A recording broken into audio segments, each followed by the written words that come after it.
ยามมื้อเช้าข่อยบ่เคยมาสังเกตมื้อนี้ข่อยมาสังเกตแต่ว่าเขาต้องหลักเบิ่งเด้มันมันสิปบ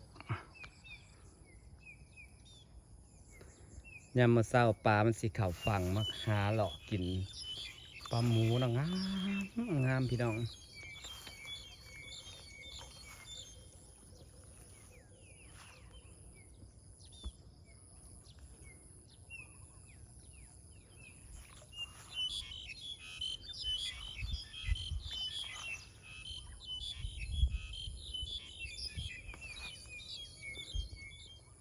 มาเบิ่งปลาหมูเข้าฝั่งพี่น้องยามมื้อเช้าอันนี้ซูมเอาเด้ยามมื้อเช้าพามาดูปลาปลานิล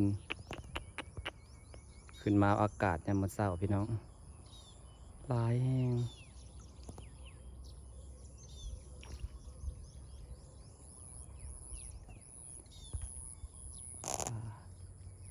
เข้ามาฝั่งเพราะน้ำมันหน่อยเนาะเข้ามาออกซิเจนบ่ยามเช้าสิประมาณนี้นะพี่น้องนี่ลูกปลานิลนี่ก็หลายแฮงเป็นขยงอยู่อันนี้คือลูกปลานิลหลายแฮง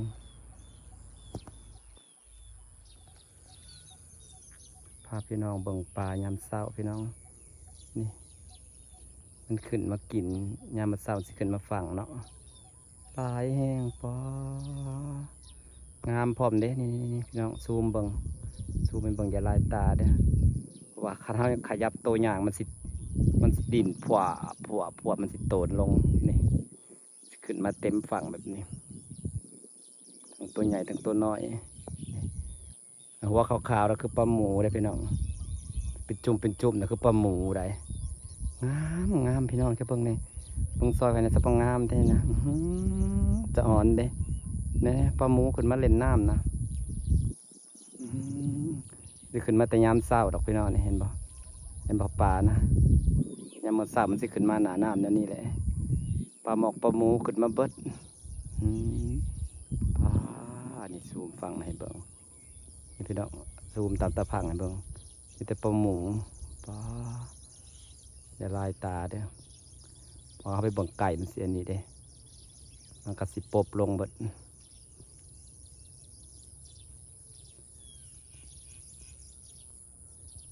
่เบิ่งตัวไก่ซูมให้เบิ่ง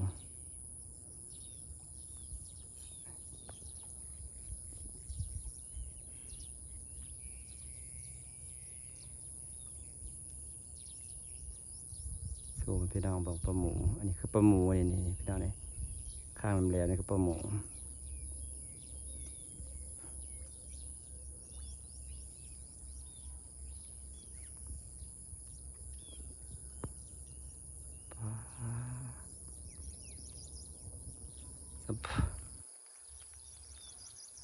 ยามมื้อเช้ามานะเฮาสิ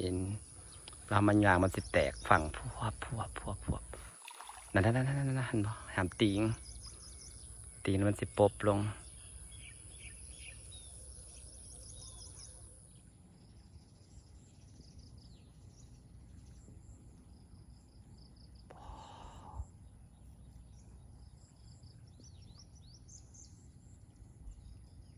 ถือว่าซอกเต็มนะคือลูกปลานิลได้ไปเลยคือลูกปลาเต็มสุดเล่งปลา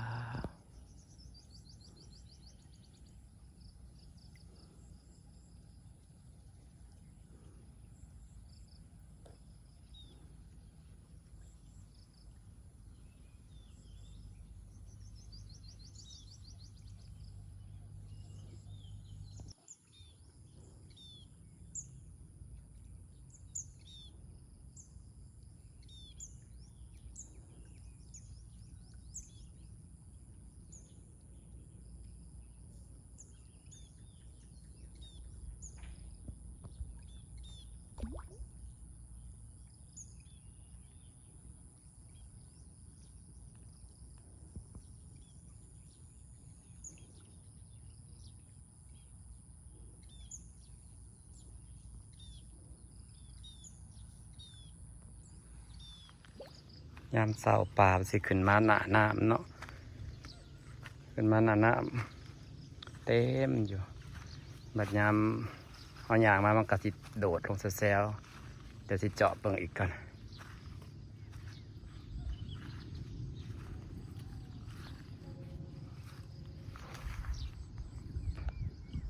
เป็นจุ่มๆอยู่พี่น้องนะปลาดาปลา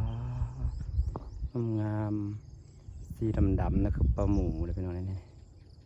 ปลาหมูมันขึ้นมาเป็นจุ่ม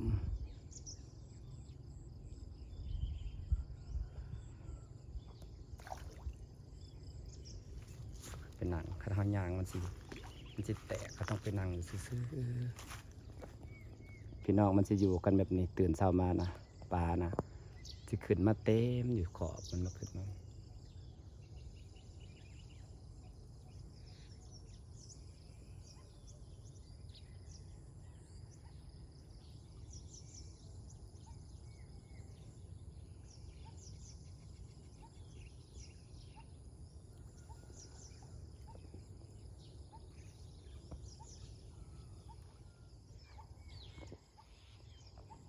อย่าลายตาได้พี่น้องเราพยายามถ่ายขึ้นไปก็สิเป็นจุ่มอยู่นี่ปลานะน้ำเศร้าจะเป็นอันนี้เลยพี่น้องปลาจะอยู่เป็นจุ่มถ้าอยากเห็นมาเบิ่งเด้อจุ่มแหงใหญ่นี่ครับเกี่ยวไก่แล้วก็ไก่มันก็จะตื่น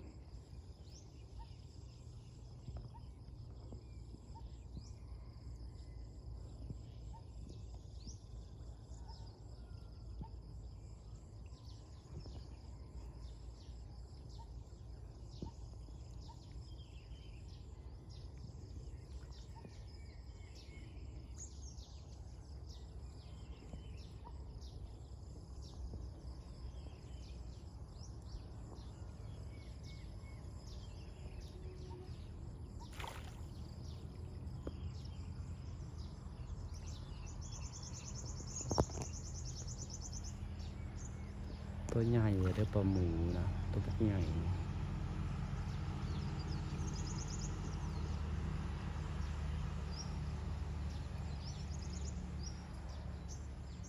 มันขึ้นมาหาออกซิเจนแล้ว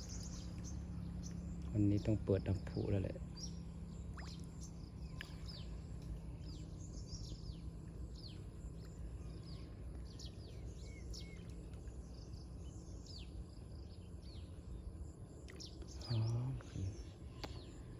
ไปหาผักตบจะใส่ว่าขอซื้อผักตบแล้วก็เจ้าก่อนมาใส่ตามขอบฝั่งหูเต็มยานละมันห่อนน้ำแร่เทียงแล้วมันขาดออกซิเจนพอยามเศร้ามันขึ้นมาสิแล้วไปน้องปลาหมูนะยาม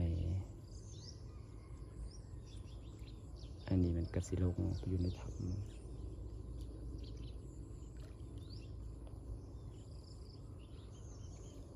ลูกปลานิ่นนี่ลายเองพี่น้องเอ้ยป้า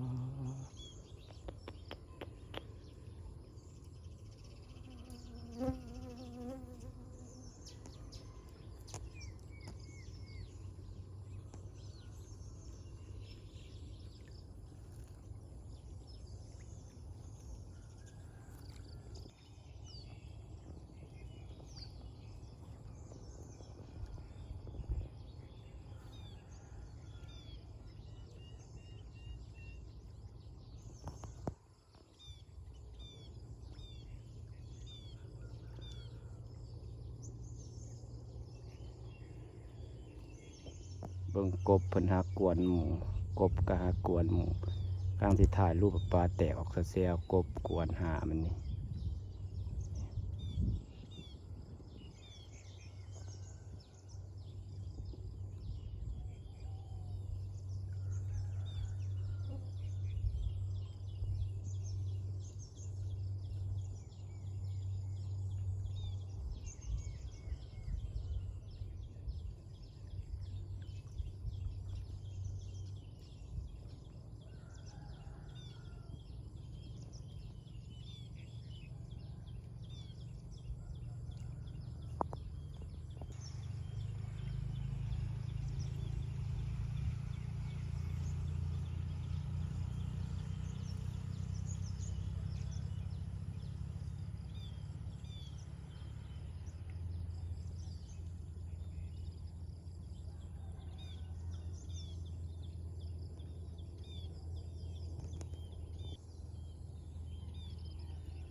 าวๆนั่นคือปลาหมูเลยพี่น้องตัวใหญ่เลย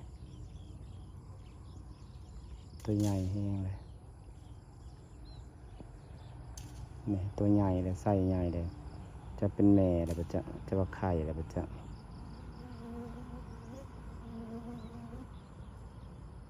ครบ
เทิงบรรทัดลุกขึ้นนะ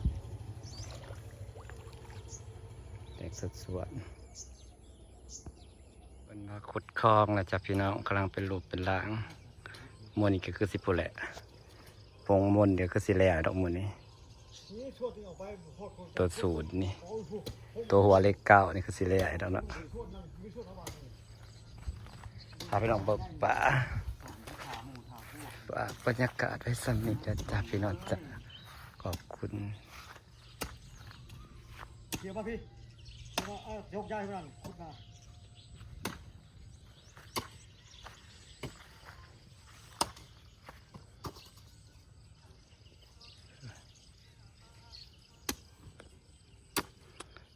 ฝากบรรยากาศไว้สักนิดนะพี่น้องจ้ะ